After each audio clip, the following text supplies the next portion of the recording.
ঋণ থাকা অবস্থায় কোরবানি করা যাবে কিনা? কোরবানি করা এটা আল্লাহ তাআলার একটি বিধান। আল্লাহ কোরআনে বলছেন, ফাসাল্লি লিরাব্বিকা ওয়ানহার, তোমরা নামাজ পড়ো তারপরে কোরবানি করো।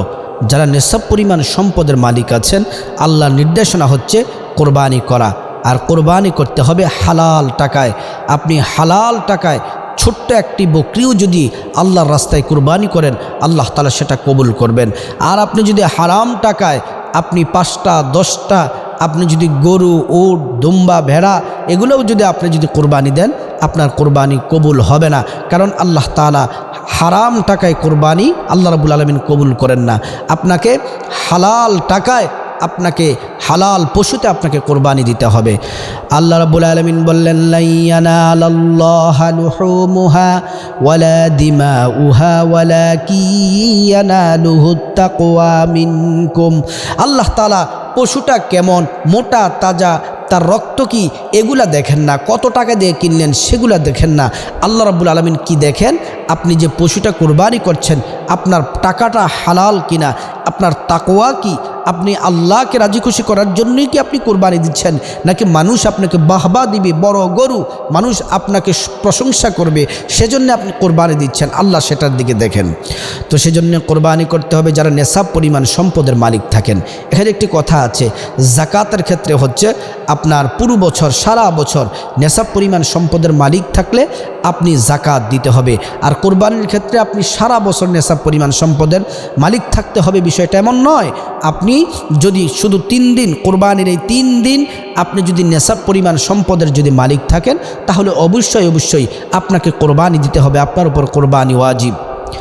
আল্লাহ রাব্বুল আলামিন কোরআন আল কারীম আল্লাহ তাআলা বলছেন, কুল ইন্না সলাতি ওয়া নুসুকি ওয়া মাহইয়ায়া ওয়া মামাতি লিল্লাহি রাব্বিল আলামিন।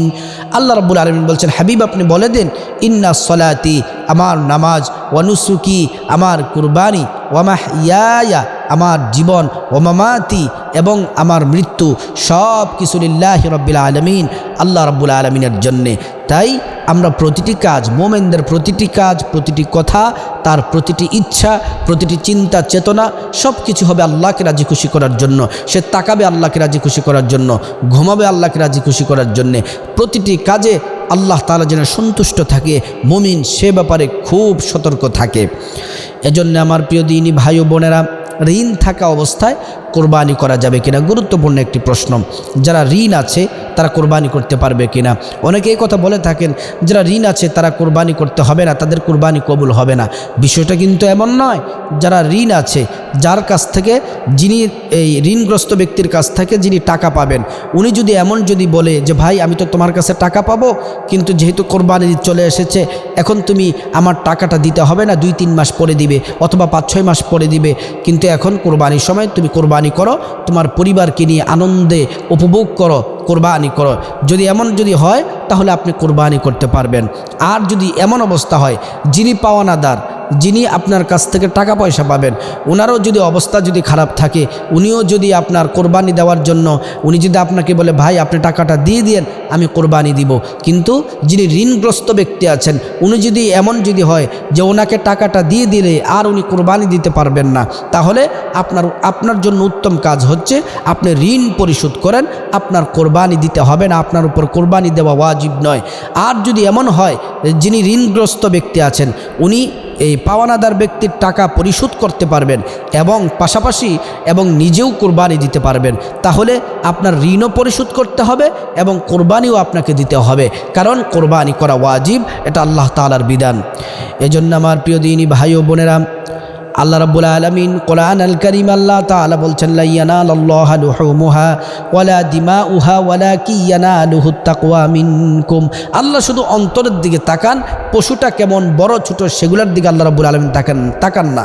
আর এই কুরবানি এটা আল্লাহ তাআলার একটা কঠিন একটি পরীক্ষা, যেই পরীক্ষায় পাশ করেছিলেন হযরত ইব্রাহিম আলাইহিস সালাম। ইব্রাহিম আলাইহিস সালামের সন্তান হয় না, খানায়ে কাবা ধরে ধরে কান্না করে 90 বছর বয়স আল্লাহ একটি সন্তান দিলেন। ওই সন্তানকে আল্লাহ রাব্বুল আলামিন নির্দেশ দিয়েছেন তুমি কোরবানি করো। এই কোরবানি করার জন্য আল্লাহ তাআলা নির্দেশ দিয়েছেন। আল্লাহর নির্দেশ হযরত ইব্রাহিম আলাইহিস সালাম পালন করার জন্য, আল্লাহর হুকুম পালন করার জন্য যখন ইসমাইল আলাইহিস সালামের গলাতে ছুরি চালাচ্ছেন, আল্লাহ পাক জান্নাতের ফেরেশতাদেরকে জিবরাইল আলাইহিস সালামকে বললেন, জিবরাইল তুমি তাড়াতাড়ি করো, জান্নাত থেকে একটা দুম্বা নিয়ে যাও। জান্নাত থেকে দুম্বা নিলেন। ওই দুম্বা ইসমাইল আলাইহিস সালামকে সরাইয়া হযরত ইসমাইল আলাইহিস সালামের গলার নিচে সরাইয়া ওই জায়গায় নিচে শোয়ে দিলেন দুম্বাটা। দুম্বা জবাই হয়ে গেল, ইসমাইল আলাইহিস সালাম জবাই হলেন না। আল্লাহ রাব্বুল আলামিন খুশি হয়ে গেলেন। খুশি হয়ে আল্লাহ তাআলা খলিল হিসাবে আল্লাহ তাআলা উপাধি দিলেন। প্রত্যেকটা পরীক্ষায় ইব্রাহিম আলাইহিস সালাম সফলতার সাথে উত্তীর্ণ হয়েছেন। আল্লাহ পাক রব্বুল আলামিন খুশি হয়ে গেলেন। তাই কোরবানি এটা আল্লাহ তাআলার পক্ষ থেকে একটি পরীক্ষা। আমরা হালাল টাকায় হালাল পশু ক্রয় করে একমাত্র কেবলমাত্র আল্লাহ তাআলাকে রাজি খুশি করার জন্য কোরবানি করতে হবে। আল্লাহ পাক রব্বুল আলামিন সকলকে হালাল টাকায় হালাল পশু ক্রয় করে আল্লাহকে রাজি খুশি করার জন্য যেন কোরবানি করতে পারি, আল্লাহ তাআলা তৌফিক দান করুন।